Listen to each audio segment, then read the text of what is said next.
Cette notion de chef d'orchestre. Tu as tes équipes, justement, marketing, sales, CS, etc., qui sont un peu comme tes musiciens dans ton orchestre. Et le rôle du CRO, c'est d'assurer qu'on joue tous la symphonie du revenu. C'est pas de la lead gen, c'est même pas de la génération de SQL, MQL ou SQL, c'est revenu, point barre. 100%. Et c'est ça, fondamentalement, je trouve la BM, c'est ça, c'est que tu fais du marketing qui ne fait sens que pour le compte que tu es en train de traiter. C'est-à-dire, si j'envoyais le même contenu à un autre compte, ça serait pas pertinent. Déjà, je pense que c'est un KPI dont on entend peu parler. On est toujours en mode acquisition, MRR. Mais à notre stade de scale, quand tu commences à être à plusieurs dizaines de millions d'ARR, le NRR, ça devient ta North Star métrique. 100% d'accord.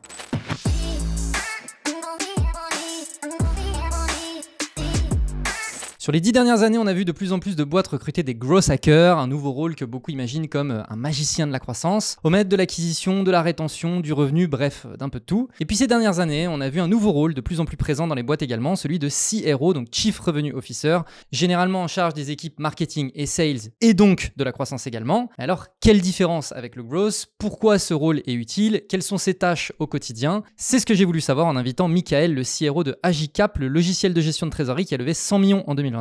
L'occasion de lui demander également les coulisses de leur croissance et ses méthodes de travail. Mais avant de rentrer dans le vif du sujet, je vous invite à liker, commenter, vous abonner et mettre 5 étoiles sur les plateformes de podcast. On est parti. Agicap, ça fait quoi? Agicap, c'est un logiciel de gestion de trésorerie pour PME et ETI qui permet de suivre en temps réel sa trésorerie, d'avoir des prévisions fiables, de faire ses paiements automatiquement, de relancer ses clients quand ils n'ont pas payé à temps, et depuis pas longtemps, de aussi gérer les dépenses de la boîte avec des cartes physiques et des cartes virtuelles. Ok, et donc tu disais au niveau de la cible PME-ETI, comment tu bornes un peu la taille de boîte? Ouais. Je pense que chaque boîte a un peu sa définition de PME et ETI en ce qui nous concerne. On essaye de viser des boîtes qui font entre 5 et 100 millions d'euros de chiffre d'affaires. Alors, on a aussi beaucoup de clients qui font moins de 5 millions et on a aussi quelques clients qui font plus de 100 millions. Je crois que notre plus gros client fait plus d'1 milliard de chiffre d'affaires. Mais le sweet spot, là, on essaye de focaliser les efforts, c'est entre 5 et 100 millions de chiffre d'affaires. Ok, et donc au sein de ces boîtes-là, votre target, c'est la direction financière, responsable financier, etc. C'est ça? Ouais, alors effectivement, il y a la direction financière, le DAF, le reste de l'équipe finance, mais aussi beaucoup la direction générale, Ouais. donc le PDG, le cofondateur, etc. Et maintenant, on commence aussi à aller sur des fonctions IT et achat quand il y a des deals plus complexes sur des boîtes plus grosses. Mais effectivement, c'est principalement équipe finance et direction générale qui sont aussi hyper importants et on pourra en reparler. Ouais, bien sûr. Ok, donc toi, au sein d'Agicap, tu as un rôle de CRO. Bon, Ouais. on va rentrer un peu plus en détail sur le rôle de CRO après, mais moi, ce qui peut m'intéresser déjà en amont, c'est que tu puisses un peu expliquer le parcours que tu as eu, puisque en fait, et on en parlait en off juste avant, c'est tu as quand même un parcours qui est bien pour arriver à un poste de CRO, en fait. Donc, Ouais. peut-être refaire le point sur le parcours que tu as eu et qui fait qu'aujourd'hui, tu es la bonne personne pour être CRO dans une boîte comme celle-là. Ouais, bien sûr. Alors, longue histoire courte, après les études, je suis tombé dans la tech un peu par hasard. Je suis devenu responsable marketing d'une startup en Israël pendant 1 an. C'est comme ça que je suis tombé dans le digital. J'ai adoré et je suis resté dans le secteur. Et après 1 an VIE, j'ai bossé pendant 6 mois chez 55, une agence de data, qui aujourd'hui est une grosse structure avec plusieurs centaines de personnes. Mais à l'époque, on était une quinzaine avec des anciens de Google France. Et donc, je me suis formé aussi à la data chez eux, avec certification Google Analytics et tous les méthodologies et modes de pensée vraiment data-driven. Et suite à ça, j'ai monté ma boîte dans la réalité augmentée en 2012, startup qui s'appelle Augmente, qui était la première vraie plateforme SaaS B2B de réalité augmentée. Vous pouvez ajouter un modèle 3D sur la plateforme et le visualiser sur une application mobile en réalité augmentée. Je te parle d'une époque où c'était vraiment hyper innovant. Et chez Augmente, j'ai fait un peu de tout, mais j'ai fait beaucoup de marketing forcément, mais aussi de sales. Et de sales principalement côté enterprise sur des gros comptes, type Colgate, Procter & Gamble, L'Oréal, Coca-Cola, etc. Donc avec une grosse expérience sales en France et aux États-Unis où j'ai vécu 3 ans. Et après, pour des raisons, on pourra peut-être revenir dessus, j'ai quitté Augmente en 2019 pour passer à une autre aventure. Et c'est à ce moment-là que j'ai rejoint Agicap, où ils étaient 10 dans la boîte à l'époque, dans un espace de coworking à Lyon. C'était le tout début de la traction commerciale. Je suis arrivé en tant que directeur marketing. Donc j'ai structuré vraiment la partie demand gen, posé les bases du marketing, les différents canaux d'acquisition, bossé aussi sur la partie outbound. Et et j'ai commencé aussi à monter l'équipe data. Et au bout d'un an, les cofondateurs m'ont proposé de passer CRO, donc Chief Revenue Officer, à une étape qui était c'était assez tôt par rapport au stade de développement d'Agicap, parce que je crois qu'à l'époque, on faisait 2-3 millions d'ARR, de revenus récurrents annuels. Alors que généralement, c'est plutôt des moves que font des scale-up autour des 10 millions d'ARR. Mais c'est parce qu'il y avait un bon fit. Ils voyaient que j'avais un peu ce côté data, marketing et sales, et qu'il y avait des besoins de structurer la croissance, d'accompagner la croissance, de maîtriser l'équation, etc. Donc, je travaillais en tandem avec les cofondateurs, et j'ai pris cette responsabilité voilà, donc il y a 3 ans de ça. Ok, donc petit point que tu as mentionné de manière très rapide, mais effectivement, ce qui fait qu'aujourd'hui, tu es vraiment en fait cette bonne personne pour prendre un rôle de CRO, c'est vraiment le triptyque data, sales et market. Ouais. Donc, data 55, sales augment et market la première année finalement chez Agicap. Alors, chez Agicap, le marketing vraiment SMB sur des PME, je l'ai appris chez Agicap, je ne l'avais pas fait avant. Par contre, du marketing grand compte, ABM, etc., ça j'en faisais chez Augment aussi. Donc je bossais aussi beaucoup avec Salesforce quand j'étais chez Augment, c'était un de nos partenaires. Donc je m'inspirais beaucoup aussi des techniques marketing de Salesforce, d'utilisation de la vidéo. On faisait beaucoup de vidéo marketing chez Augment, etc. Donc quand même beaucoup de choses, même en marketing, que j'ai aussi apporté chez Agicap dans la manière d'opérer. Ok. CRO, du coup, c'est quoi le rôle du CRO et en quoi il se distingue du rôle du CMO ou du VP Sales, tu vois, par exemple? Ouais. Alors, je te donnais un peu l'explication que je donne aux nouveaux qui arrivent chez Agicap quand on a la présentation aux nouveaux. Je leur explique un peu le rôle. Le rôle d'un CRO, c'est d'assurer la croissance et la rétention du revenu. Croissance et rétention qui soient fortes, prédictibles, est-ce que c'est le bon mot? Predictable. Ouais, prédictible, ouais. Et efficace en termes d'efficacité coût. Et chacun de ces mots compte. Donc, il faut avoir une croissance forte parce qu'on est dans le monde des startups et qu'il faut avoir au moins 50% de croissance annuelle. Prédictible, ça veut dire que tu comprends ton équation de génération de revenus de bout en bout, du lead jusqu'au renouvellement et à l'expansion de tes clients. Et donc, quand tu fixes des objectifs, tu comprends tous les éléments intermédiaires sur quelles ressources est-ce que je dois investir, quel taux de conversion à chaque étape je dois atteindre, quels sont les paramètres à maîtriser pour atteindre ces objectifs. Donc la notion de prédictabilité est hyper importante dans le métier de CRO. Et enfin, cost efficient, donc efficace économiquement, aussi par le contexte où on n'est plus dans un contexte de croissance à tout prix. Et donc, il faut arriver à tenir cette équation avec, en ce qui nous concerne, une règle de CAC payback à 12 mois. Donc, tu peux investir maximum 1 an de coût de licence pour acquérir ton nouveau client et pas plus, quoi. Donc, voilà le rôle. Après, dans les faits, ça veut dire que je travaille avec toutes les équipes qui ont un impact sur le revenu. Il y en a beaucoup, tu imagines. Donc, si je prends la chaîne, tu as les équipes déjà recrutement, talent acquisition, donc s'assurer qu'en termes de plan de recrutement, on suit la cadence et qu'on maintient les équilibres entre les différentes équipes. J'ai suffisamment de SDR par account exécutif, suffisamment d'onboarder pour prendre les nouveaux clients, etc. Forcément, la partie marketing et outbound sur la partie génération de la demande, avec les sales sur la partie closing et avec le customer success sur la partie activation des nouveaux clients, rétention et expand.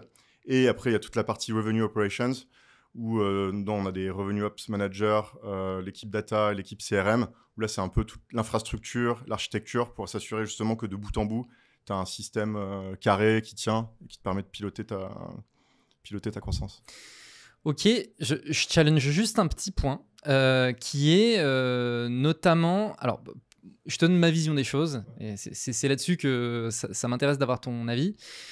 Bon, tu vois, globalement, sur les 10 dernières années, on a vu vraiment le rôle, tu vois, du growth apparaître. Tu as growth hacker au début, et puis aujourd'hui, maintenant, on a les head of growth, etc., etc.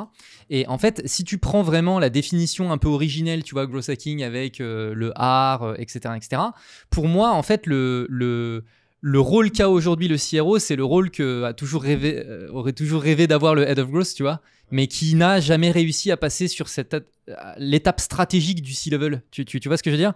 Et en fait, j'ai le sentiment que quelqu'un qui est un bon head of growth est en réalité quelqu'un qui devrait être capable de jouer le rôle de CRO. J'aimerais bien savoir ce que tu en penses. C'est vrai, dans le sens où un head of growth doit pouvoir intervenir à n'importe quelle étape du funnel pour aller chercher de la croissance en expérimentant des choses, en allant chercher des nouveaux leviers de croissance. Après, il faut quand même avoir, je pense, idéalement, occupé un poste vraiment dans le sales, puis dans le marketing, puis dans la data, pour être allé au fond des choses, comprendre la réalité du métier, et pas juste avoir juste un track record growth où tu as interagi avec ces gens, mais sans jamais faire le job toi-même. Il y a quand même un monde, je pense, entre les deux, pour être au bon niveau de conversation, et vraiment arriver aussi à avoir une forme de crédibilité, de drive, dans la manière de gérer ces relations. Donc, je suis d'accord qu'il y a des choses qui se recoupent. Oui, mais l'élément vraiment différenciant, c'est finalement un sujet de leadership, en fait. Voilà, effectivement, un sujet de leadership qui est aussi clé quand même dans ce métier. Et donc, en fait, pour résumer, l'image que je prends avec les nouveaux qui arrivent chez Agicap, c'est cette notion de chef d'orchestre. Oui. T'as tes équipes, justement, marketing, sales, CS, etc., qui sont un peu comme tes musiciens dans ton orchestre. Et le rôle du CRO, c'est d'assurer qu'on joue tous la symphonie du revenu, tous ensemble. Excellent. Excellent. Le fait d'avoir une boîte qui a une vision, on va dire, traditionnelle avec le market d'un côté, les sales, les customer success, et le fait d'avoir une vision revenu au global, concrètement, opérationnellement, qu'est-ce que ça change? Opérationnellement, qu'est-ce que ça change? Ça veut dire que tu as un très bon niveau d'alignement entre les équipes. Je pense, pour te donner quelques exemples concrets à la fois dans la manière dont on pilote le revenu et la manière dont on fait un peu nos routines aussi d'alignement. Déjà, il y a une très forte culture revenu chez Agicap. Ça veut dire que le MRR ou la rétention et l'expansion, c'est les North Star métriques. Par exemple, dans l'équipe marketing, 100% des variables de l'équipe sont sur le MRR, sur le revenu, avec des contraintes de CAC payback. Donc, c'est pas de la lead gen, c'est même pas de la génération de SQL, MQL ou SQL, c'est revenu, point barre, 100%. Bien sûr, il y a des objectifs intermédiaires de lead gen et demand gen, mais en tout cas, en termes de résultat final et ce qui va déterminer ton variable et ce sur quoi tu seras jugé in fine, c'est le revenu. Et SDR, pareil, que je sache, je crois qu'on est la seule équipe SDR que je connaisse où 100% du variable des SDR outbound est aussi au revenu, ce qui a été closé. Ah ouais.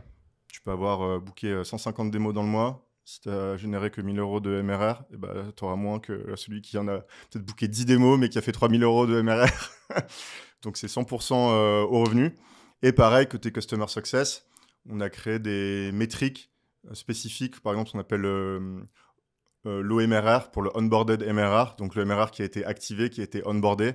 Les équipes Customer Success ont aussi des objectifs d'OMRR et d'AMRR, MRR activé, ce qui permet en fait d'avoir une vision full funnel où tu suis ton MRR, lead gen, demand gen, closing, onboarding, activation, etc. Donc, tu as vraiment cette vision MRR tout du long et tu n'as pas ce switch où, quand ça passe côté Customer Success, là, on parle de suivi de compte, etc. Non, c'est du MRR. Tu gères un stock de MRR, tu dois l'onboarder, tu dois l'activer, tu dois l'étendre. Et donc, dans toute la boîte, il y a vraiment ce focus revenu dans la manière d'opérer, la manière de penser, la manière de calibrer les objectifs, d'avoir les incentives de variables, etc. Et après, du coup, dans la manière dont on opère, on a des routines mensuelles. Par exemple, chaque mois, j'ai des revues inbound, outbound et NRR, Net Revenue Retention, avec les leaders de chaque pays. Donc, monthly inbound, on revoit la performance plutôt côté marketing. Et de l'autre côté, on a les leaders sales du pays et le inbound SDR.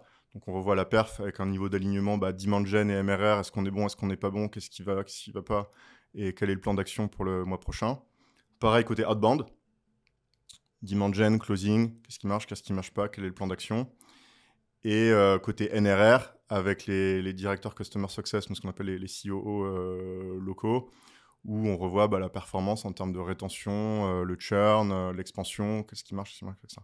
Donc ça permet d'avoir cette orchestration vraiment revenu à tous les étages, et aussi en matriciel, pays par pays, dans la manière de fonctionner. Comment est-ce que vous traquez toute cette data ? Comment est-ce qu'on traque toute cette data ? On a une stack qui, je pense, est assez classique pour une scale-up comme Agicap. On utilise Looker en BI, qui, du coup, nous permet vraiment d'avoir des dashboards qu'on essaie... Alors moi, j'aime bien avoir peu de dashboards, mais des dashboards qui sont très flexibles, avec des filtres, des clés de segmentation qui permettent vraiment de manipuler mon pipeline ou mon revenu dans tous les sens, mais finalement, je dois avoir peut-être 2-3 dashboards qui font 80% de mon utilisation. Donc, toute la BI est sur Looker, ce qui permet d'agréger toutes les sources de données, que ce soit ce qui vient de l'application, ce qui vient de Stripe, ce qui vient du CRM HubSpot, etc. Et avec derrière une sous-couche BigQuery. Ok. Mais très classique. Après, sur la stack data, mais après, c'est vraiment dans la manière dont tu architectures tes dashboards et les routines que tu mets en place pour revoir ces dashboards, en tirer des insights et faire en sorte que ça soit drivant pour les équipes qui comptent, quoi. Ok. Plus que la stack elle-même. Ouais, mais du coup, le CRM est vraiment l'outil central, puisque de toute façon, toute la partie acquisition, j'imagine que vous traquez, vu que c'est traqué côté revenu. Ouais. Donc, toute ta partie acquisition, de toute façon, après, tu vas traquer ce qui effectivement a généré du revenu directement dans ton CRM. Derrière, ta partie CSM, c'est sur HubSpot aussi ? Alors, oui, donc marketing automation et CRM côté sales, c'est HubSpot. Donc, on utilise HubSpot sur toute cette partie-là. Et après, juste Customer Success, ça bascule côté Gainsight, qui est un outil que tu connais. Customer Success. Okay. Et après, les deux sont synchronisés et après, toute la data est envoyée sur BigQuery, Looker. Ouais. Oui, mais du coup, on voit bien aussi que le moteur global, de toute façon, quand on raisonne en revenus, ça devrait être le CRM. Alors, CRM étendu avec, effectivement, sur la partie CSM, quoi. Mais... Ouais. Ok, bon, très bien. Côté objectif de la team, donc on en a parlé, vraiment focus revenu. Et ensuite, côté market sales. Côté market sales, donc responsabilité, tu vois, donc SDR, etc. Tu vois, il y a souvent un peu le débat, et d'ailleurs j'en avais parlé avec Selma sur, elle aime bien le côté BDR, côté market. Alors c'est pas le cas aujourd'hui dans sa boîte actuelle, mais vous, comment est-ce que vous êtes organisé au niveau des rôles, tu vois, vu que l'objectif final c'est le revenu et que sur le chemin du revenu tu as le market puis les sales, comment est-ce que les rôles se répartissent entre les différentes personnes et comment sont positionnés les différents rôles ? Ouais. Sur la structure de notre équipe marketing, je pense qu'elle est assez classique. On a une équipe marketing qui aujourd'hui, alors depuis assez récemment, est 100% centralisée. Avant, on avait une partie marketing HQ et une partie marketing qui était rattachée au country manager. Là, maintenant, tous les pôles marketing sont centralisés, rattachés au CMO. Petite parenthèse, le rôle de CMO, je l'occupe actuellement en plus du rôle de CRO. On a eu des CMO par le passé, on est en train de recruter un à l'heure où je vous parle. Petit message. Le but étant bien sûr en tant que CRO de pouvoir reprendre de la hauteur et d'avoir un CMO qui gère la partie marketing à 100%. Bref, ça pour dire équipe marketing qui est 100% centralisée avec les pôles classiques, online acquisition, tout ce qui est campagne paid performance marketing et optimisation du site. Une équipe brand et studio. On a donc un studio internalisé parce qu'on fait aussi beaucoup de production vidéo. Une équipe feed marketing, sur tout ce qui est événementiel, webinar, et une équipe contenu et SEO. Voilà, donc je pense extrêmement classique pour Scale-up. Et après, côté sales, donc les SDR, oui, sont côté sales. Nous, on a des SDR inbound, des SDR outbound. Okay. Les SDR inbound, généralement, on en a 1 ou 2 par pays, pas besoin de plus pour traiter le flux, pour envoyer les démos. Et grosse équipe SDR outbound, parce qu'on essaie de maintenir un ratio d'à peu près 2,5 outbound SDR par account exécutive. Donc là, à date, on a une quarantaine d'accounts exécutifs pour plus de 100 outbound SDR. Donc, dans chaque pays, on a un Head of Business Development qui chapeaute son équipe outbound SDR. On a des Head of Sales qui chapeautent leur équipe account exécutive. Donc, ça veut dire que dans le niveau d'alignement, en fait, c'est le leadership côté marketing et côté sales par pays qui doivent s'aligner sur... c'est toujours après les mêmes conversations. Hein, nous, on essaie de démarrer du MRR et après de redescendre le funnel. Donc, on fonctionne par sprint mensuel. Donc, on ne fonctionne pas au trimestre. Donc, tous les mois, tu as ton sprint de génération de revenus. Tu as tes objectifs de génération de pipeline et tes objectifs de lead gen. Donc, on commence par le MRR. Est-ce qu'on est dans les clous? Comment on a fait est-ce qu'on a performé le mois dernier? Et où est-ce qu'on en est sur le mois en cours? Est-ce qu'on est bien? Est-ce qu'on n'est pas bien? Et on split par canal marketing. Si tout va bien, très bien, on continue, passer à rien à voir. Si on est un peu en retard, là on sous-segmente, on va voir, ok, côté d'Imogen, où est-ce qu'on est en avance, où est-ce qu'on est en retard, canal par canal, et après côté lead gen également. Ce qui est toujours le plus tricky, qui porte le plus à débat, c'est toujours la partie lead gen, parce que tu as toujours ce côté volume, croix, valeur. Je prends rien, c'est un grand classique. Mais nous, par exemple, tu vois, le MQL, c'est quelque chose qu'on n'utilise pas, qu'on ne maîtrise pas. On regarde vraiment plutôt, ok, il y a les leads d'un côté. Dans mes leads, j'exclus toutes les boîtes qui font moins d'1 million. Je considère que c'est des boîtes qui sont trop petites. Si j'exclus ça, qu'est-ce qui me reste? Et après, qu'est-ce qu'on a envoyé en démo? C'est tout. Parce que les inbound SDR, ils sont censés tout qualifier. Donc moi, ce qu'ils ont qualifié et qui est parti en démo, c'est ça qui m'intéresse. Après, si le lead a rempli 7 champs... HubSpot, qu'il a un lead score de temps, etc. Je m'en fous. C'est ce qu'il est parti en démo ou pas. Et s'il n'est pas parti en démo et qu'il avait l'air quali, être sûr qu'on continue à le suivre pour l'envoyer en démo in fine. Quoi. Donc il y a ce niveau d'alignement entre marketing et sales. Et après, il y a un niveau d'alignement qui est aussi intéressant entre le marketing et les équipes outbound, d'autre part. Donc il y a vraiment deux games différents. Il y a la partie inbound et la partie outbound où le marketing a aussi son rôle à jouer, notamment parce que tous les leads tièdes qu'on génère, par exemple le téléchargement de ressources LinkedIn Ads, un DAF qui va télécharger notre livre blanc sur comment réussir ses 100 premiers jours en tant que DAF, par exemple, ou les participants à des webinars, etc. Donc, tous ces leads tièdes, on les filtre et on les assigne au outbound SDR et non pas au inbound SDR. Pourquoi? Parce qu'on considère que c'est plus c'est plus proche du cold, plus proche de la chasse que de la demande de démo où il s'agit juste de qualifier. Et là, il y a un enjeu de dire, vous ne traitez pas des leads, vous traitez des comptes. Donc, c'est-à-dire même si c'est le DAF ou le respo financier ou le trésorier ou je ne sais qui a téléchargé la pièce de contenu, ce que demande le marketing, et c'est aussi mon rôle en tant que CRO, de s'assurer qu'on est à ce bon niveau de traitement. Et ce que ne ferait pas, je pense, un directeur marketing classique, c'est de dire, tu prends l'ownership sur l'intégralité du compte, donc tu me mappes le CEO, tu me mappes toute l'équipe finance et tu gères le compte. C'est pas parce que c'est le DAF ou telle personne qui a téléchargé la pièce de contenu que tu dois te concentrer sur elle. In fine, nous, on travaille beaucoup sur le fait d'inclure tous les stakeholders, tous les personas dans la manière dont on traite les leads, et on voit que les taux de conversion sont 2 fois à 3 fois supérieurs quand on arrive à avoir autour de la table le DAF, le DG et les autres personnes de l'équipe finance.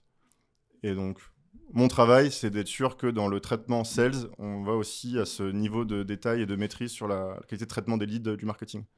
C'est une vraie vision account. Ouais. C'est pas seulement une vision lead de telle personne à télécharger, voilà, c'est vraiment la vision account. Mais alors du coup, opérationnellement, comment tu fais? Parce que, ok, moi je suis une personne qui a téléchargé le livre blanc, donc tu vas considérer que c'est pas spécifiquement moi qu'il faut appeler, mais en fait il y a un rôle à jouer vis-à-vis de toute l'équipe, etc. Ouais. Comment ça se passe opérationnellement? Ouais, c'est ce qu'on appelle le CEO loop-in en anglais. Comment est-ce que j'arrive à partir de ça aussi à inclure le CEO? En fait, ce qui est marrant, c'est que les meilleurs SDR sur cette partie-là, c'est ceux qui n'essayent même pas forcément d'enclencher une conversation sur la base du téléchargement. C'est-à-dire qu'on n'est pas sur tiens, je vais appeler le DAF qui a téléchargé le livre blanc, je dirais, je vois que vous avez téléchargé notre livre blanc, qu'est-ce que vous en avez pensé, etc. Ça. Non, ils prennent le compte et ils essayent, approche top-down, ok, c'est le DAF qui a téléchargé, mais je vais d'abord appeler le DG. Comme ça, si j'arrive à voir le DG, il va me dire, ah oui, effectivement, la gestion de trésorerie, ça m'intéresse, parlez-en à mon DAF, vous pouvez l'appeler de ma part, ok, super, j'appelle ton DAF dans la foulée qui, by the way, a téléchargé notre livre blanc, donc il a déjà entendu parler d'Agicap la veille, et en plus, je l'appelle sur la recommandation de son DG. Donc là, je suis dans un scénario parfait pour avoir les deux pendant la démo. Si le dev veut inclure d'autres personnes de son équipe, et ben, il le fait aussi au passage. Ça. Donc ça veut dire vraiment on va dans le détail de la tactique sales, comment est-ce que tu fais ça bien, commence par le DG parce qu'après sinon c'est compliqué de raccrocher le DG en deuxième approche parce que le dev va dire c'est bon, c'est moi qui gère la trésor, pas besoin de mettre mon DG, t'es grillé. Donc on va dans les discussions, en fait on va dans ce niveau de détail parce que ça a un tel impact sur ton taux de conversion et donc sur le revenu qu'on va tirer des leads marketing. Moi je le vois entre certains pays ou certains sales qui font ça très bien, et d'autres qui le font moyennement, en fait, tu as un écart de 1 à 10 hein, en termes de revenus in fine. C'est énorme. Donc, toi, en tant que marketing, ton intérêt, du coup, c'est pas d'aller faire 10 fois plus de volume de leads. Tu as plutôt intérêt à être aussi hyper à cheval sur le traitement sales et challenger tes équipes sales sur la manière dont ils traitent les leads. Le gros gain, il est là, quoi. Quand tu dis il y a une différence de 1 à 10 entre ceux qui le font, ceux qui le font pas, tu parles vraiment du fait de ce truc de CEO looping, justement. Ouais, voilà, de prendre le compte dans son intégralité, Ouais. de bien inclure le DG dans la boucle, de faire toutes ces choses correctement, étape par étape, avec une bonne discipline. Ok. Et ça veut dire concrètement aussi que je m'assure que notre équipe marketing est aussi éduquée à ces sujets. Bien sûr. Que ça ne vienne pas comme... Enfin, c'est pas deux mondes, quoi. Il n'y a pas le marketing d'un côté et le sales de l'autre. En fait, chaque monde doit faire un pas vers l'autre. Oui. Marketing, tu comprends le game des sales de façon très opérationnelle. Sales, tu comprends les problématiques côté marketing aussi de façon très opérationnelle. Comme ça, on se comprend, quoi. Genre, quand on parle d'alignement sales-marketing, la clé, c'est d'arriver à ce niveau-là de discussion pour que ça marche bien. Et on en revient aux objectifs et le fait d'avoir un objectif commun qui est le MRR, j'imagine que ça aide beaucoup. Ouais. Mais ensuite, est-ce que, je sais pas, tu vois, est-ce que par exemple vous avez mis en place des choses, je sors une idée à la con comme ça, hein, mais tu vois, un peu le vie ma vie de le sales qui vit la vie de market ou le market qui vit la vie de sales pour essayer justement de vraiment comprendre le rôle des uns des autres. Est-ce que vous avez un peu des initiatives qui permettent de sortir un peu de son prisme purement sales ou de son prisme purement market et d'essayer de se mettre un peu plus dans les chaussures de l'autre? Alors, le vie ma vie, on l'a pas poussé.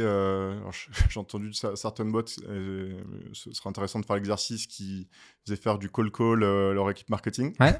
Ça pourrait être quelque chose d'intéressant à tester. Alors, on le faisait au début d'Agicap 2019-2020 quand je suis arrivé. Mais parce que vous étiez pas beaucoup. Dose de call. Mais là, c'est vrai qu'on le fait moins systématiquement. Non, par contre, ce qu'on fait, l'équipe marketing, chaque mois, 1 heure de bloqué dans l'agenda pour regarder un replay d'une démo sales. Donc on enregistre on l'a choisi en amont pour pas avoir à faire les choses en synchrone, en live c'est compliqué. En fait on spot une démo qui a l'air intéressante, on l'enregistre et après on fait un visionnage avec toute l'équipe marketing. Tu regardes pendant 45 minutes, 1 heure tout le process entre un de nos sales et un de nos prospects sur une démo qui est a priori assez intéressante sur plusieurs aspects. Et après, on prend un temps pour en débattre ensemble. Et ça permet de rentrer à la fois sur le fond, quels sont les enjeux vraiment de gestion de trésorerie, de quoi parlent nos prospects, quels termes ils utilisent, quelles sont les problématiques du moment, comment est-ce que leur perception d'Agicap, sur quoi, qu'est-ce qu'ils ont l'air de bien comprendre, sur quoi éthique, etc., etc. Et aussi de voir comment les sales traitent ce genre d'opportunités, s'approprient aussi le contenu marketing qu'on leur met à disposition pendant ces démonstrations, etc., etc. Donc voilà, nous on le fait à ce niveau-là. Après, on pourrait aller effectivement beaucoup plus loin avec du roleplay. Ouais, ok, d'accord. Non, mais c'est déjà pas mal. Et quand tu parlais des sprints mensuels, je sais que vous avez une vraie vision aussi cohorte. C'est justement basé sur ces sprints? Vous faites des cohortes au mois? Alors la vision cohorte, on l'utilise un peu côté marketing sales pour voir sur les leads que j'ai générés ce mois-ci, comment ils sont comportés, comment ils se comportent dans le funnel, et pas juste regarder la version revenu, mais après ton revenu il vient de leads qui ont été générés il y a le mois même, il y a 1 mois, il y a 2 mois, il y a 6 mois, etc. On regarde un peu côté marketing, mais c'est pas hyper drivant. Donc, on regarde la vision cohorte, c'est surtout sur la partie customer success, dans la manière dont on regarde les cohortes de clients, les cohortes de renouvellement.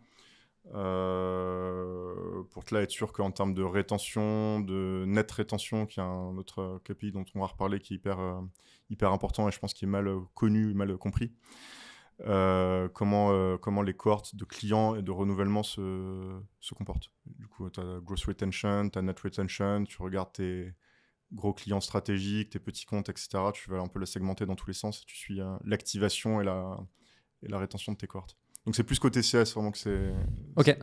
c'est drivant. NRR, qu'est-ce que les gens ne comprennent pas? Déjà, je pense que c'est un KPI dont on entend peu parler. On est toujours en mode acquisition, acquisition, acquisition, MRR, MRR, MRR. Mais à notre stade de scale, quand tu commences à être à plusieurs dizaines de millions d'ARR, le NRR, ça devient ta North Star métrique. 100% d'accord. Le NRR, c'est quoi? C'est Net Revenue Retention. Donc, c'est-à-dire que tu regardes, par exemple, sur une cohorte de clients donnés qui a signé, par exemple, il y a un an chez nous. Un an après, qu'est-ce qui s'est passé avec cette cohorte? Il y a des clients qui renouvellent à panier équivalent. Tu as ceux qui expand, donc qui ont upsell, cross-sell, etc., qui sont allés prendre d'autres fonctionnalités, qui ont étendu le périmètre, donc qui renouvellent à un panier supérieur. Et tu as ceux qui churn, donc qui décident d'arrêter leur abonnement pour des raisons X ou Y. Et tu as ceux qui downsell, ceux qui ont baissé la taille de leur abonnement, ils ont abonné certaines fonctionnalités, il y a eu une renégo prix, etc., etc. Et donc, tu regardes, du coup, au total, quel montant il me reste. J'avais une base 100 il y a un an. Un an plus tard, cette base 100, qu'est-ce qu'elle est devenue? Et là, il y a un benchmark sur le B2B SaaS qui est assez connu, qui est public. Où généralement, quand tu es sur du SMB, le NRR, c'est à peu près 80%. Donc, tu sais que tu vas perdre à peu près en net 20% de la valeur de ta cohorte. Parce que c'est des petites boîtes, donc par essence, activité économique plus compliquée. Il y en a qui simplement font faillite, la boîte n'existe plus, donc forcément, il n'y a plus de clients, il y a plus de friction, parce qu'il y a, par exemple, sur un outil comme le nôtre, si c'est le DG qui doit gérer aussi directement la trésor, peut-être des fois il est au four et moulin, il n'a pas forcément le temps de bien s'occuper de l'outil, des choses comme ça. Tu as le segment mid-market, où là, tu peux aller chercher déjà des NRR de 100-110%. Et après, sur l'enterprise, le benchmark, c'est plus d'aller chercher du NRR à plus de 140%. C'est-à-dire, tu fais tellement d'expansion sur ta base client qu'en fait, ça surcompense le churn. Et ça, en fait, fondamentalement, c'est l'indicateur qui témoigne de l'état de santé de ta base de clients. Parce que si tu as un bon NRR, au moins au-dessus de 100%, ça veut dire que si tu fais plus d'acquise, ton revenu, à minima, il est stable. Voir si tu as plus de 100%, ton revenu sur base de clients constants, il continue à augmenter au fur et à mesure qu'ils croissent, que tu rajoutes des fonctionnalités, etc. Et si tu es à moins de 100%, tu as un problème parce que ça veut dire que tu dois commencer chaque mois avec du churn à aller d'abord rattraper dans un premier temps pour après aller chercher de la croissance incrémentale. Et forcément, comme il y a un effet stock, plus ton stock de revenus augmente, plus ton NRR devient un enjeu. Parce que si tu commences chaque mois, tu te dis « Wow, je dois aller déjà compenser un gros niveau de churn et après aller chercher des pouillèmes de croissance par-dessus. » À un moment donné où l'équation ne tient plus. Donc le NRR, c'est quelque chose pareil qui doit se comprendre, qui doit se piloter. Et c'est par définition un KPI CRO parce qu'il est full funnel. Tu regardes, il prend en compte ton acquis, ta rétention, ton expansion. Ouais. Pour l'anecdote, j'ai fait une newsletter il y a 10 jours spécifiquement sur le sujet du NRR. Ouais. Et tout le process que tu viens d'expliquer, c'est exactement ce que j'expliquais dans la newsletter, à savoir, et comme benchmark, je me souviens, parce que j'avais donné un peu des chiffres de c'est quoi le NRR de telle et telle et telle boîte. Ouais. Et notamment, il y a un peu une connaissance du NRR à l'introduction en bourse de certaines boîtes, parce que les chiffres sont devenus publics. Et par exemple, j'avais partagé le NRR de Snowflake, je ne sais pas si tu vois ce que c'est comme boîte, et ils ont un NRR de 158%. Ouais, c'est énorme. Et du coup, tu as un NRR de 158%, tu arrêtes complètement de faire ton acquisition, ta boîte, elle grossit quand même l'année d'après, quoi. Enfin, c'est quand même un truc de malade, tu vois. Donc voilà, je suis 100% d'accord, c'est un sujet qui est souvent mal traité. Et quand tu regardes, et notamment un point que j'aborde dans la newsletter, c'est le sujet du churn, où le churn, les boîtes, il y en a qui calculent le churn d'une façon, l'autre, elle calcule le churn d'une autre façon, etc. etc. Tu sais, il y a un peu un espèce de biais dans la façon dont tu abordes le churn, alors que le NRR, en fait, il casse tous les biais. Tu vois, je veux dire, tu prends ta cohorte, tu regardes où t'en es l'année prochaine, je veux dire, il n'y a pas de... tu sais exactement, quoi. Après, il y a quelques biais, parce que tu as certaines boîtes où tu peux devenir client avec des montants très faibles. parce que la manière dont tu construis ton pricing, tu deviens client, tu payes peut-être n'importe quoi, 10 € par mois, tu es sur le plan basique, etc. Et boum, après tu te prends une énorme upsell.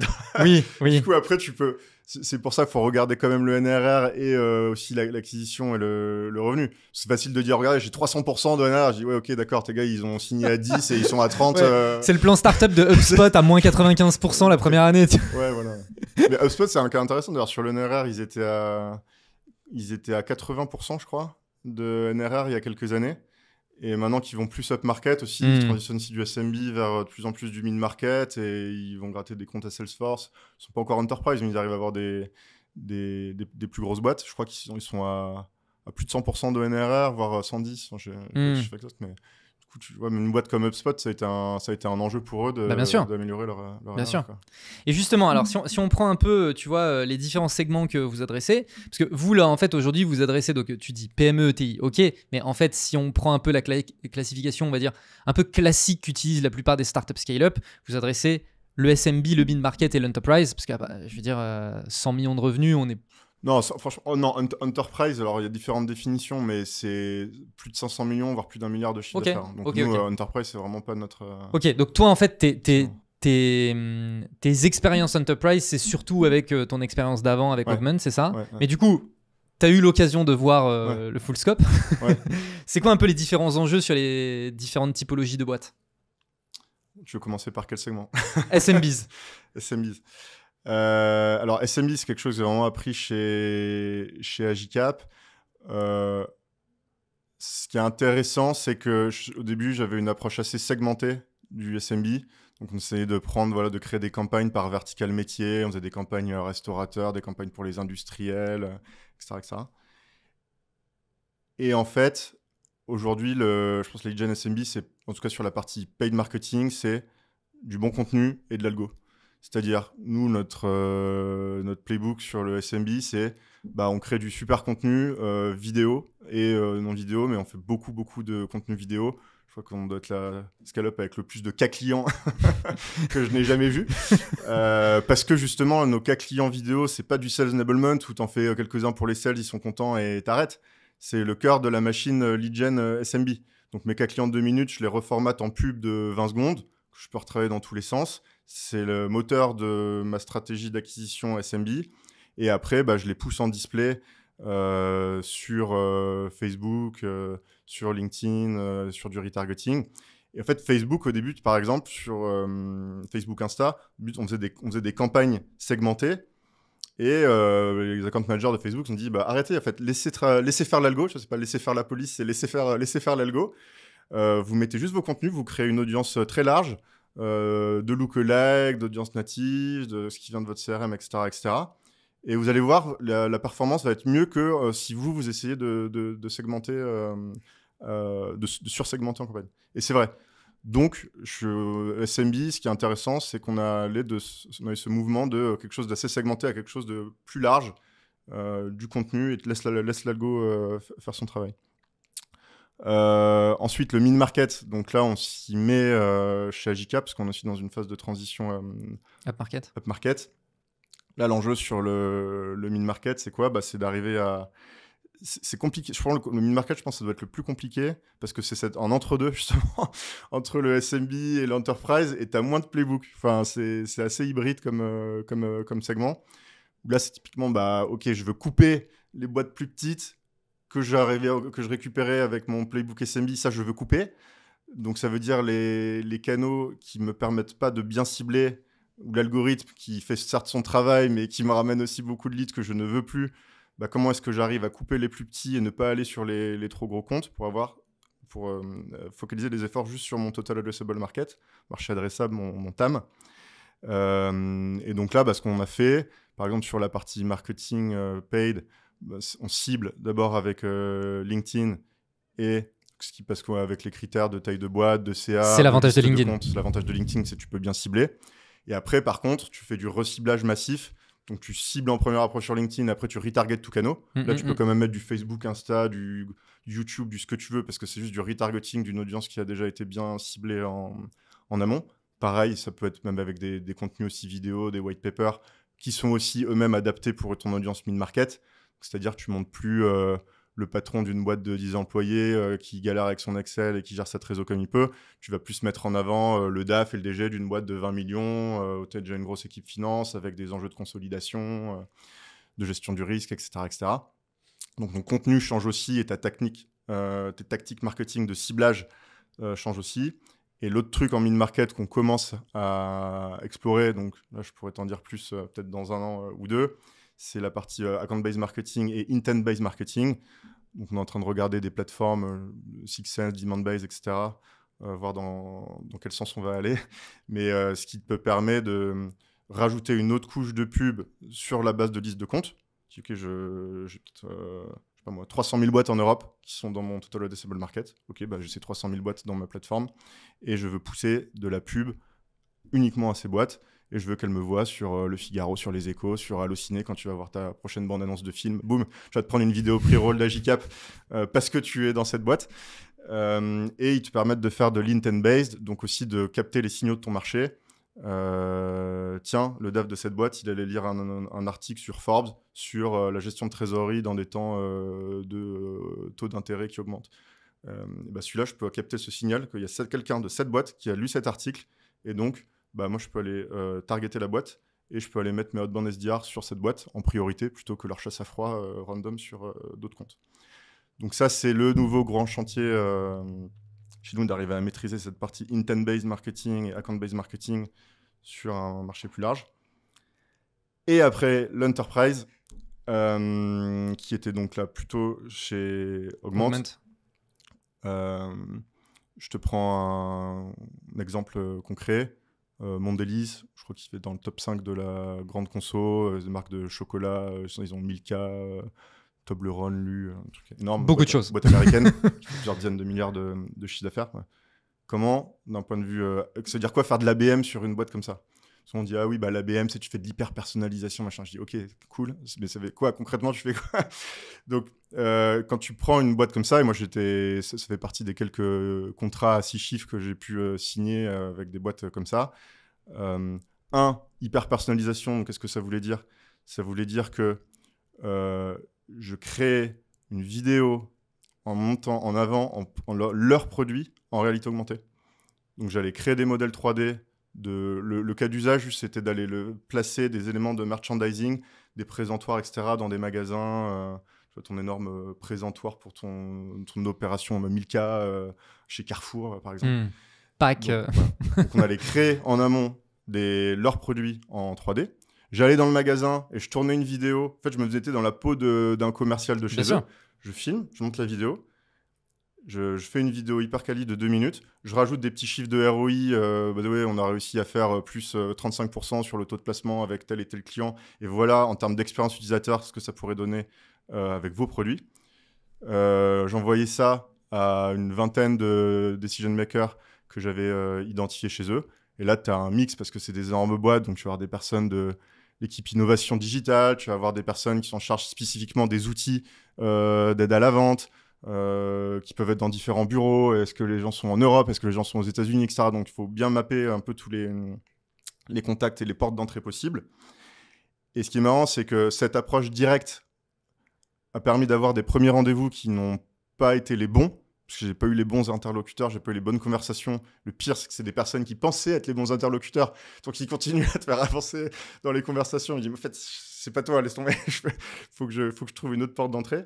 Et in fine, et c'est là où tu commences à faire de vrais ABM, c'est quand tu mappes aussi l'écosystème de partenaires de la boîte. Et in fine, ce qui m'a permis de rentrer sur ce compte-là, c'est quand j'ai eu l'info qu'ils utilisaient un CRM sur leur iPad, les commerciaux utilisaient un CRM sur leur iPad qui n'était pas Salesforce, mais une solution équivalente. J'ai contacté le patron de cette boîte, c'était un outil hyper niche en fait. J'ai contacté le patron de cette boîte, on a fait un rendez-vous dans le New Jersey, ils sont devenus partenaires, ils ont intégré notre solution et c'est eux qui m'ont mis le rendez-vous avec exactement les personnes que j'avais besoin de convaincre pour déployer un outil comme ça chez eux. Et donc, on l'a fait avec un partenaire, avec déjà du bon contenu préparé, donc on avait un super use case et tout. Mais c'est ça, fondamentalement, je trouve l'ABM, c'est ça, c'est que tu fais du marketing qui ne fait sens que pour le compte que tu es en train de traiter. C'est-à-dire, si j'envoyais le même contenu à un autre compte, ça ne serait pas pertinent. Ça va au-delà du marketing, il faut aussi regarder l'approche 16, l'approche partenariat, clairement, de mapper ton compte. à quels événements est-ce qu'ils vont? Tiens, il y a un gars de chez eux qui va être à cet événement à New York, peut-être qu'il faut que j'aille à cet événement. Ils travaillent avec telle boîte, peut-être que je peux aller parler aux gens de cette boîte-là pour avoir de l'info et voir si on peut traiter l'opportunité ensemble. Donc voilà, je vois que ça n'a rien à voir en termes d'approche, mais c'est... Ouais, ok, très bien. Si je reviens sur des enjeux de data, comment est-ce que vous gérez votre attribution?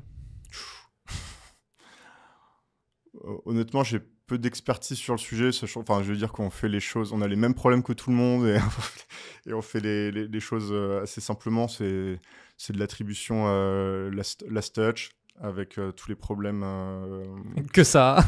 que ça. First touch, last touch, all bound, mix bound, tout ce que tu veux. Moi, je vois pas de playbook sur l'attribution pour l'instant. Il y a autant de modèles d'attribution que de boîtes.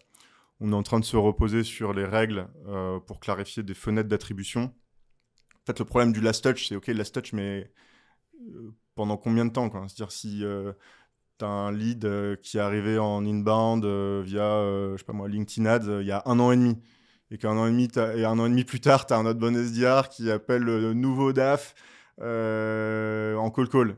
Tu veux dire quoi? C'était quoi? C'était last touch. Du coup, tu dis, oui, c'est moi qui ai généré le marketing, c'est moi qui ai généré le lead il y a 1 an et demi, etc. Le SDR va dire, non, c'est moi qui l'ai chassé. Tout.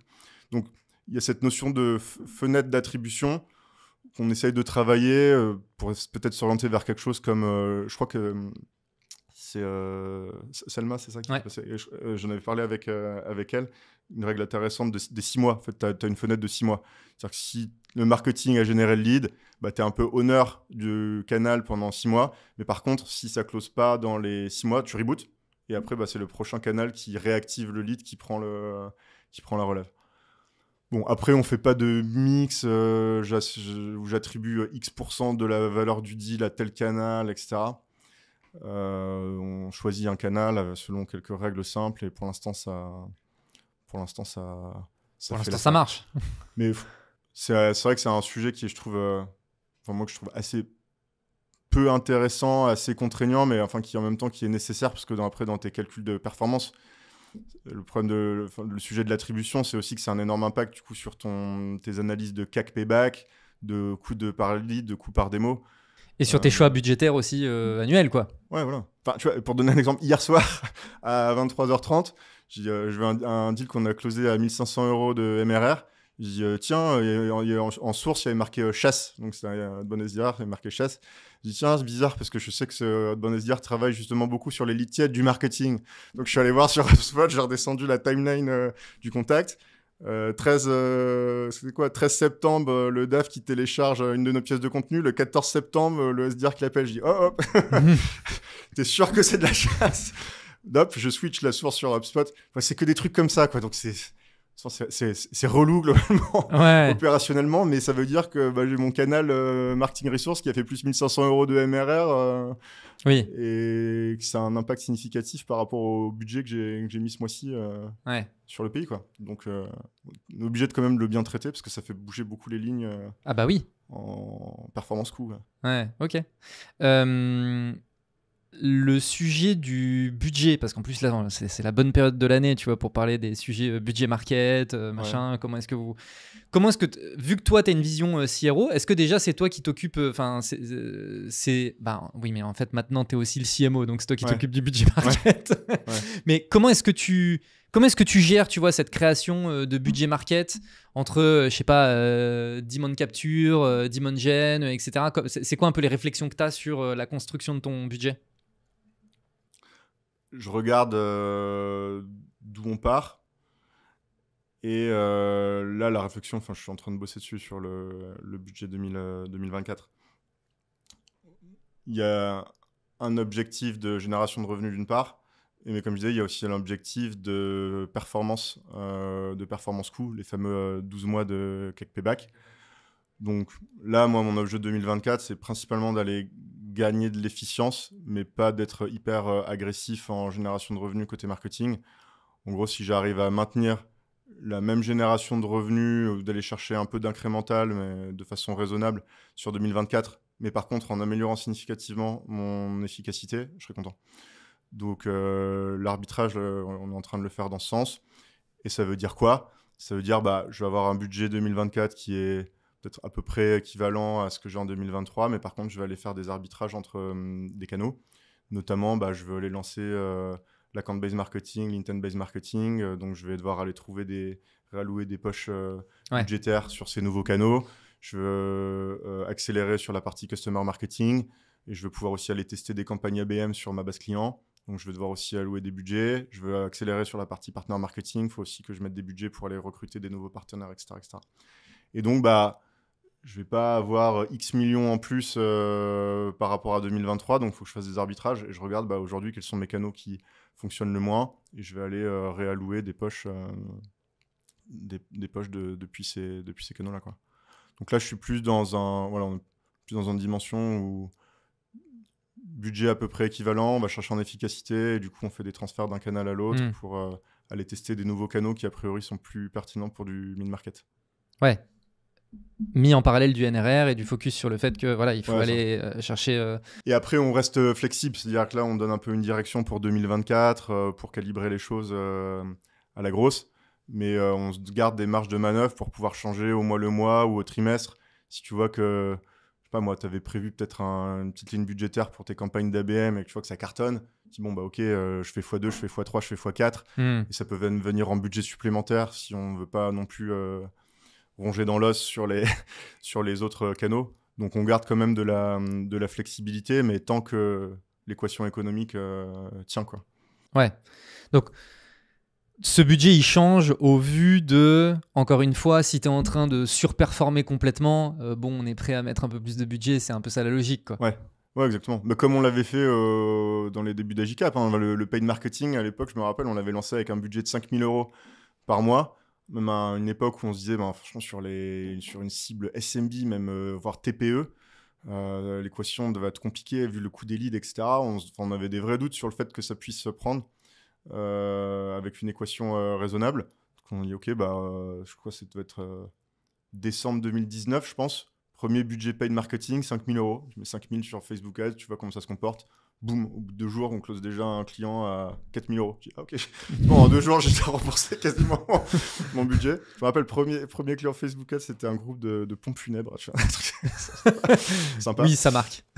Et du coup, on a mis 10 000 en janvier, 20 000 en mars. Enfin, tu continues, tu pousses et tant que tu vois que l'équation suit et que et après tu arrives à un moment, en fait, tu continues à pousser les budgets et là, tu vois juste ton coût par lead qui augmente et tes volumes qui bougent pas. Tu dis, ok, là, je suis juste en train d'engraisser Facebook et Google maintenant, donc stop. Et puis, tu vas explorer d'autres canaux. Enfin, je pense que c'est des sujets que tu as dû explorer sur d'autres épisodes. Mais... Oui, mais c'est quand même important de le rappeler que, en fait, c'est comme ça que ça marche. À un moment donné, si tu vois que ça génère du business, tu vas pas être en train de regarder un ROI de 10 comme ça en tournant les pouces, quoi. Non, tu vas un peu pousser le truc, quoi. Mais l'autre truc qui est intéressant, c'est dans la manière dont on gère la croissance, parce que pareil, tu as vision full funnel. C'est toujours d'arriver à, par exemple, quand tu as les objectifs des pays, je sais pas moi, tu as fait 50 000 € de nouveaux MRR dans ce pays ce mois-ci, objectif du mois prochain, c'est d'aller faire 55 000, puis le mois d'après 60 000, etc. Donc il y a toujours la question aussi de calibration des équipes, combien je dois avoir d'account exécutifs, quand est-ce que je recrute un nouvel account exécutif de plus pour mon équipe. On essaie toujours de se mettre dans une situation où on va créer un excédent de pipeline. C'est-à-dire, tu mets ton équipe sales dans une situation où il y a trop de pipeline, ils ont trop de deals à gérer, ça déborde. Ok, maintenant tu peux rajouter un account exécutif pour prendre cet excédent de pipeline. Et tant que tu n'es pas dans une situation de surplus, tu continues, c'est-à-dire que tu as raté la marche, tu passeras la marche le mois prochain. Et voilà, donc faut arriver constamment à pousser le pipeline à un niveau supplémentaire. On confirme qu'on est arrivé à ce niveau supérieur et que la qualité du pipeline est bonne.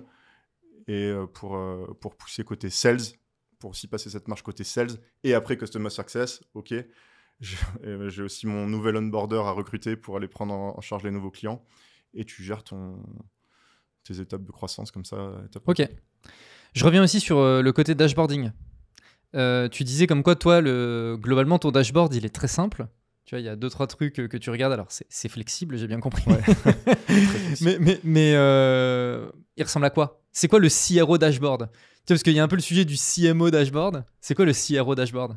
Je peux te prendre quelques exemples des dashboards que j'utilise le plus. On a un dashboard qui est le Revenu TV Dashboard, celui qu'on met sur les écrans télé, dans les salles sales et marketing de tous les pays, où là, c'est la vision focalisée sur le sprint du mois. Donc, tu as l'objectif de nouveau revenu du mois. Donc, c'est une courbe. Hein. On prend en cours les jours fériés, donc c'est plat les jours fériés, ça monte quand c'est un jour ouvré, etc. Et tu as la courbe d'objectif, tu as la courbe de réalisé, et tu as un double forecast. C'est-à-dire je peux suivre mon forecast de revenus conservateur et mon forecast de revenus Optimiste. je dirais pas optimiste, mais en fait le forecast de revenus conservateur, je ne regarde que mes opportunités qui sont déjà au stade de propal. Ok. Et là, du coup, c'est du calcul bête et méchant en fonction de la probabilité de succès, Oui. le timing vous avez un historique. le montant. C'est ce que fait de mettre les sales dans le CRM. Bien sûr. C'est un calcul bête et méchant. Le full forecast, qu'on appelle le full forecast, il a une vision plus englobante du pipeline. Et là, on l'avait construit avec notre équipe Data Science, où on avait regardé tout notre historique de performance. Et on dit, OK, si je prends l'intégralité de mon pipeline, c'est-à-dire des leads qui ne sont même pas encore passés en démo, des démos qui n'ont pas encore eu lieu, des démos qui sont en stade intermédiaire, je n'ai pas encore envoyé la propale, etc. Tu regardes l'intégralité de ton pipeline. Tu prends même en compte les leads qui ne sont même pas encore dans ton CRM, mais que tu sais statistiquement que tu vas avoir dans ton CRM et que tu vas closer dans le mois en cours. Tu vas vraiment tout ça. On a une grosse couche de data science derrière pour arriver à sortir un full forecast basé sur toute cette performance historique par canal, par contributeur individuel, etc. Donc, en fait, tu as la courbe d'objectif, la courbe de réalisé, et puis une courbe verte de full forecast et une courbe orange de forecast conservateur qui permet de voir le futur à horizon fin de mois. Ok, mais du coup, ce full forecast, on est d'accord que c'est ce qui est censé se produire. Ouais. Ok. Et donc. Il est correct, on a sorti encore des analyses, là on suit avec l'équipe data au mois le mois pour voir son niveau de fiabilité. Et il est fiable à 90-95%. Donc c'est canon. Ouais, ok. Ouais, donc ça va permettre vraiment de piloter. Disons que si tu as une alerte, tu vois dès le début de mois, là tu vas galérer à faire tes objectifs du mois. C'est le premier du mois que tu vas galérer à faire tes objectifs du mois. Ou tiens, tant mieux, t'es large, vas-y, profites-en pour passer un cap. Et bien sûr, en fait, le forecast, faut qu'il drive les actions. Donc, si je vois que mon forecast n'est pas bon, ok, peut-être que je vais aller refocaliser mes équipes outbound SDR pour aller chercher des quick wins plutôt que créer du pipeline qui va closer que dans 2-3 mois. Donc, je vais les mettre sur de la réactivation de vieux inbound, par exemple, aller chercher des quick wins, etc. Ça permet de piloter. Donc, il y a ce dashboard-là où tu le vois au global et par pays. Et on a newbies et versus expansion. Et après, que j'utilise aussi beaucoup, le pipeline dashboard, où là, c'est toute ma partie newbies que je peux segmenter filtrer, segmenter dans tous les sens, par canal, par typologie, par cycle de vente, par tout ce que tu veux. J'ai le même dashboard côté CS, qui est un pipeline différent. En fait, j'ai vraiment un pipeline newbies et j'ai un pipeline expansion. Donc, pareil, pipeline expansion, je regarde tout sur ma base client, combien de pipelines je génère. Je génère aussi de démos, de revenus, etc., selon aussi des sources qui sont un peu différentes du newbies, parce que ça va plutôt du customer marketing et des touches customer success, donc c'est des sources différentes. Et sur ma partie newbies aussi, en tout cas sur la partie marketing, je regarde les flux, lead, démo, revenus. Je regarde la performance coût par lead, coût par démo, CAC. Et j'oublie quelque chose. Non, avec ça, si j'ai déjà les flux et la performance coût, je peux arbitrer. Parce que je vois si je suis on target par rapport au volume, au niveau de revenus que je devais générer. Et je vois si j'arrive à le faire à un bon niveau de performance coût. Parce que parfois, tu veux dire, ah tiens, je suis un peu en retard sur ce canal. Ouais, tu es en retard sur ce canal en atteinte d'objectif. Et en plus, ton CAC, là, il est en train de partir en vrille. Donc, tu as un problème d'efficacité. En tant que CRO, si on step back un petit peu, c'est quoi la relation que tu as avec le CEO notamment ? Alors, chez Agicap, il y a 3 cofondateurs. Ouais. Sébastien qui est CEO, Clément qui est Chief of Expansion. Donc, c'est lui qui gère notamment la partie internationale, la relation avec les country managers, l'ouverture des nouveaux pays, etc. Sébastien, lui, est plus sur la stratégie globale de la boîte, vision, stratégie produit, levée de fonds, mais aussi très impliqué sur les sujets business, mais de façon peut-être moins opérationnelle que Clément. Et Lucas, qui est le CTO. Donc, moi, mon niveau d'alignement en day-to-day, où on a aussi notre weekly tous les vendredis soirs, c'est de façon collégiale avec Sébastien et Clément Ouais, en même temps. du coup, c'est logique. Ouais. Avec plus d'échanges avec Clément, qui est plus impliqué en day-to-day sur les sujets sales. Mais donc, en fait, on est vraiment en copilotage de l'activité avec Clément. Bah, par exemple, par rapport aux routines auxquelles je faisais allusion plus tôt sur les revues de performance par pays, par canal. Par exemple, sur la partie outbound, on les fait ensemble avec Clément. C'est-à-dire que nous deux, on représente un peu le HQ. Après, il y avait les représentants pays. Et on est là pour s'assurer que les niveaux de performance sont là, que les personnes sont bien challengées, que s'il y a des best practices que tu vois sur un pays, que l'information circule bien pour que, tiens, les Allemands, ils ont testé ce truc-là, ça a l'air de super bien marcher. France, Italie, UK, etc. Il faudrait aussi que vous puissiez répliquer la chose. Donc, on est dans cette forme de copilotage. Moi, j'apporte aussi un peu la structure, maîtrise de l'équation, etc. Le Clément est plus dans des dimensions managériales aussi avec le top management et de sales drive. C'est un bon équilibre. Je pense qu'après, pour avoir échangé avec pas mal de CRO, pareil, il y a autant, je trouve, de CRO que de setup différents. Bien sûr. Mais c'est aussi la raison pour laquelle je pose la question. C'est moi, je veux comprendre le haut, tu vois. Ouais. Alors, c'est une question que j'ai voulu poser à plusieurs moments, puis à chaque fois, j'ai oublié. Là, tu viens de le rementionner, donc voilà. Tu parles de l'équation. Ouais. C'est quoi l'équation à résoudre ? Ah, l'équation. La magic equation, voilà. Comme on dit. Non, mais la magic equation, c'est comprendre tes paramètres clés de conversion, des grands équilibres que tu as à maintenir en permanence. Pour donner quelques chiffres, il y a une équation équipe. Je me disais, par exemple, OK, je dois à tout instant, je dois pouvoir générer 40 opportunités qualifiées par account exécutive par mois. Pour avoir ces 40 opportunités par account exécutif par mois, je sais que je dois avoir 2,5 outbound SDR et tant de budget marketing à peu près par tête par account exécutif. Il va y avoir un mix d'outbound et d'inbound. Après, j'assure ma demand gen. Donc, je recrute mes outbound SDR, je calibre bien mes budgets marketing. Donc, les agendas de mes commerciaux sont remplis. Et je sais que si c'est n'importe quoi, 40 opportunités par mois et qu'il a 30% de demo to win et qu'il a un panier moyen de X, il va pouvoir faire son objectif tous les mois. Donc, en fait, les commerciaux, ce qu'ils ont besoin de savoir, c'est combien d'opportunités je dois prendre tous les mois, quelle doit être ma performance en termes de closing et quel est mon objectif en termes de panier moyen. Si tu as ces 3 paramètres en tant que commercial, tu sais que tu es dans de bonnes conditions. Et tu sais aussi où tu pêches et où tu es bon. Bien sûr. Il y en a qui jouent plus sur du volume, avec un panier moyen un peu plus faible, d'autres, c'est différent. Et après, tu continues en fait, à tirer l'équation. Je dois avoir 1,3 onboarder à peu près par account exécutive. Je sais qu'historiquement, c'est à peu près ce qu'il me faut pour onboarder mes clients dans de bonnes conditions. Je dois activer 90% de mes nouveaux clients dans les 3 premiers mois. Le benchmark en termes de churn, c'est 2% du stock max par mois que tu as le droit de perdre entre guillemets, en churn, etc., etc. Donc c'est vraiment sur l'intégralité de ton funnel, tu as tes paramètres qui sont calés, qui te fait en fait un référentiel très fort de performance pour toutes tes équipes et qui est connu de tous. Donc ça permet aussi à chacun de suivre et de voir justement quand tu es à la peine, ok, tu es à la peine, à quel niveau. Ah bah oui, ok, t'as pas assez d'outbound SDR parce que t'as perdu des gars, etc. Peut-être qu'il faut restaffer. Là, si, t'as même trop d'outbound SDR, par contre, le niveau de performance sur tel critère est pas le bon.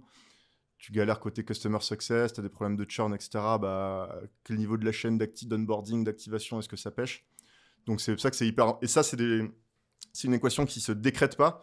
C'est une équation qui évolue en permanence et que tu définis avec tes top performers. Généralement, historiquement, c'est un peu toujours les top perfs qui ont permis de définir un peu le benchmark de ce qui était possible de faire. Alors après, comme c'est des top perfs, ils vont toujours faire l'extra mile. L'extra mile est même 2 fois mieux que les autres, donc tu peux pas dire qu'ils définissent le standard, mais en tout cas, ça permet de voir de ce qui est possible et d'avoir cette répétabilité dans la performance, un peu ce phare pour les équipes, quoi.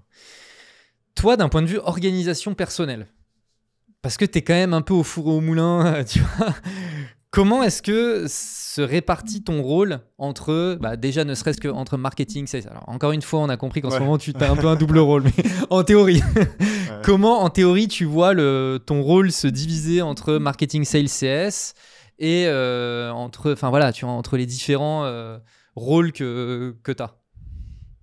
En fait, j'ai des routines mensuelles, quelques routines hebdo, et après tout le reste entre les deux, c'est flexible en fonction des urgences du moment. Par exemple, tous les mois, j'anime un rendez-vous all hands dans la boîte qui s'appelle le Revenue Meeting, qui est un rendez-vous en ligne, une présentation en ligne d'une demi-heure où on revoit l'intégralité de la performance du mois précédent, on partage les success stories, des trucs qui ont bien marché, full funnel, hein, d'ailleurs ça peut être du marketing, ça peut être du sales, ça peut être du CS. Et on regarde les objectifs du mois prochain, on regarde le forecast, etc., etc. Donc ça, premier jour ouvré du mois, je sais que j'ai une demi-journée pour préparer cette présentation et pour faire la présentation à l'intégralité de l'équipe. Après, j'ai mes routines dans le mois, j'ai monthly inbound, monthly outbound, revue de NRR par pays.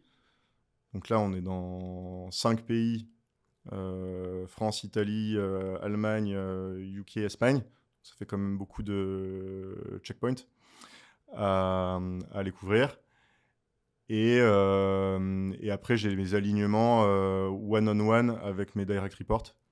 J'ai un weekly, généralement les jeudis et le vendredi. J'ai un weekly d'une demi-heure avec chacun de mes direct reports. Où ils ont préparé en amont leur Notion sur les sujets chauds, les avancées de la semaine, l'objectif de la semaine suivante. Assez classique, mais tout ça pour dire, je pense qu'il faut poser des routines et être sûr que cette routine a de la valeur, pas tomber dans de la réunionnite non plus, mais que ce soit quelque chose qui permette de cadencer les revues de performance, prendre le temps quand même de faire du suivi derrière, parce que quand tu as un bon monthly outbound Allemagne où tu as eu plein d'insights, le temps d'arriver à digérer l'info, de faire circuler l'info en interne, d'aller dire aux autres pays, regardez ce qu'ils ont fait, etc. Peut-être qu'est-ce qu'on peut faire, du coup, on se lance un challenge pour le mois prochain, du coup, sur ce sujet. Par exemple, inclure le CEO dans la boucle, pratique sales, etc. Donc, il faut se laisser du temps de respiration pour penser ton plan d'action sur ce que tu as revu, sur ce que tu as appris, sur ce que tu veux diffuser à l'ensemble de la boîte, pour être toujours dans ce game global. Quoi d'autre? Non, c'est à peu près tout, quoi. C'est déjà pas mal. C'est déjà pas mal. Mais c'est ça qui est hyper intéressant dans le job de CRO, c'est que du coup, comme tu as un terrain de jeu qui est très large, oui, il y a des semaines ou des mois qui vont être plus teintés customer success, sujet de churn, etc. D'autres qui vont être plus teintés demand gen, d'autres qui vont être plus teintés sales. Ça change en fonction des priorités de la boîte ou de là où sont les gains de performance à aller chercher, quoi. Ok. Tu es toujours impliqué, tu fais du sales toi-même, par exemple? Alors, j'ai essayé d'en faire chez Agicap. Pour l'instant, à chaque fois que j'ai essayé de m'y mettre, j'ai été rattrapé par toutes mes urgences opérationnelles. Ouais, okay. Donc, je suis impliqué en sourcing. J'ai sourcé pas mal de deals que j'ai chassé. Même faire du call. Des fois, je ferai des sprints avec les SDR ou une opportunité, par exemple... pour donner un exemple, j'ai recontacté la DAF de mon ancienne boîte qui maintenant était dans une grosse boîte de logiciels qui fait 50 millions de CA. Je l'ai envoyé en démo, j'ai fait la qualif comme en SDR avec elle et son équipe. J'ai passé la main à l'account exécutive, j'en ai profité pour shadower la démo de l'account exécutive et on les a closés à 2000 € de MRR et on était très contents. Donc je participe à la création de pipeline aussi sur des opportunités comme ça. Je l'ai fait aussi sur quelques deals en Allemagne. Je fais pas de closing, mais par contre, là, comme on va sur du gaming market et qu'on a aussi des vrais enjeux à monter en compétence sur la partie commerciale, j'aimerais arriver à me dégager du temps, notamment quand on aura notre nouvelle CMO en place, pour prendre quelques deals mid-market bien costauds et aller me refrotter au game sales Ok, excellent. dans les mois qui viennent. Côté Agicap, c'est quoi les prochains challenges ? Les prochains challenges dont je peux parler. Bah oui, évidemment. Non, les gros challenges du moment. Donc, il y a le mouvement market. On toujours en transition permanente de segment PME vers du mid-market. Et c'est les deux. Hein. On garde un bon pied dans le segment PME, mais par contre, on veut vraiment craquer le mid-market, donc des boîtes qui font plutôt... Oui, c'est pas l'un ou l'autre, c'est l'un et l'autre. On coupe vraiment ce qui est des toutes petites boîtes, mais on doit devenir bien meilleur sur les boîtes qui font plusieurs dizaines de millions de chiffres d'affaires. Et ça, c'est full funnel, c'est-à-dire revoir ta stratégie marketing en termes de positionnement de en termes de proposition de valeur, en termes de stratégie d'acquisition, en termes de stratégie de nurturing, etc. Pour le marketing, qu'est-ce que ça veut dire d'aller market ? Pour les sales, l'incapacité à bien gérer tes cycles de vente, à avoir tous les stakeholders, à être hyper discipliné dans ton approche sales, etc. Et pareil, au côté customer success, pour revoir complètement ta façon dont tu embarques tes clients. Maintenant, tu as une équipe en face, tu as une équipe finance de 5, 6, parfois 10 personnes, parfois dans différents pays. Tu as aussi le DG, tu as le DAF. Comment est-ce qu'au niveau customer success, on arrive à embarquer ces nouveaux clients ? Donc, c'est vraiment un gros chantier pour toute la boîte de devenir excellent sur ce game mid-market. Après, on a une vision maintenant plateforme. Nous, la vision d'Agicap, c'est que les entreprises doivent être pilotées par la trésorerie. La trésorerie, c'est cash is king, on dit. Donc, la trésorerie, c'est un sujet qui est trop important pour être cantonné aux simples équipes de trésorier ou même d'équipe finance. C'est aussi le sujet du DG, c'est aussi le sujet des équipes commerciales, la performance cash. Donc, on étend les fonctionnalités de la plateforme. On a commencé en fait par le suivi et les prévisionnels de trésorerie. Puis, il y a 2 ans, on a lancé notre solution de paiement et notre solution de recouvrement des créances clients. Et là, on a lancé une solution de spend management il y a 1 mois de ça, gratuite. Gros pavé dans la mare. Donc, sous quelques conditions de niveau de dépense moyen par mois, tu peux avoir des cartes physiques, des cartes virtuelles pour toute ta boîte gratuitement sur Agicap, qui en plus vont alimenter ton suivi de trésorerie, ton prévisionnel de trésorerie. Donc tout ça est hyper intégré. La vision étant d'avoir un outil tout en un. Parce que ce que les PME et les ETI veulent, c'est pas avoir 8 outils finance intégrés de façon plus ou moins bancale, avec API, pas d'API, etc. entre eux. Mais c'est d'avoir une plateforme qui couvre l'essentiel de leurs besoins. Et nous, en ce qui nous concerne, c'est la gestion du cash. Ok. Écoute, merci beaucoup pour toutes ces réponses. C'était top. Où est-ce que les gens peuvent te suivre ? LinkedIn. Voilà. LinkedIn, LinkedIn. Enfin, je suis pas sur Twitter, mais LinkedIn, par contre, je réponds si on envoie une invite et un message pour un échange. Pour répondre à des questions que je n'ai pas déjà répondu dans ce podcast, je peux prendre le temps. Ok. Et le message est passé. Tu as un recrutement en cours sur un poste de CMO. Oui. Donc s'il y a quelqu'un mais j'ai bon espoir de closer cette semaine, mais sait-on jamais. C'est vrai ? Ah bah attends. Donc je touche du bois, mais allez-y, si vous êtes motivé et que vous pensez avoir les épaules, contactez-moi. Peut-être qu'au moment où on diffusera l'épisode, recrutement sera terminé. Mais bon, c'est pas grave. La personne concernée m'excusera. Non mais voilà. Exactement.